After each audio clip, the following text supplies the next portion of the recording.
A man who dares to waste 1 hour of time has not discovered the value of life.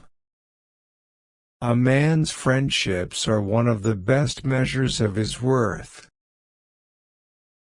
Ignorance more frequently begets confidence than does knowledge. It is those who know little, and not those who know much, who so positively assert that this or that problem will never be solved by science. I have steadily endeavored to keep my mind free so as to give up any hypothesis, however much beloved, and I cannot resist forming one on every subject, as soon as facts are shown to be opposed to it. An American monkey, after getting drunk on brandy, would never touch it again, and thus is much wiser than most men. I cannot persuade myself that a beneficent and omnipotent God would have designedly created parasitic wasps with the express intention of their feeding within the living bodies of caterpillars. If I had my life to live over again, I would have made a rule to read some poetry and listen to some music at least once every week.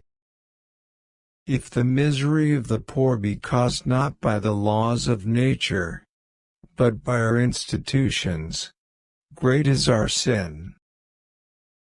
We stopped looking for monsters under our bed when we realized that they were inside us. It is not the strongest of the species that survives, not the most intelligent that survives. It is the one that is the most adaptable to change. The mystery of the beginning of all things is insoluble by us, and I for one must be content to remain an agnostic. The highest possible stage in moral culture is when we recognize that we ought to control our thoughts. One general law, leading to the advancement of all organic beings, namely, multiply, vary, let the strongest live and the weakest die. We must, however, acknowledge, as it seems to me, that man with all his noble qualities, still bears in his bodily frame the indelible stamp of his lowly origin. Slowly you will realize that everything here is just an illusion that will never end.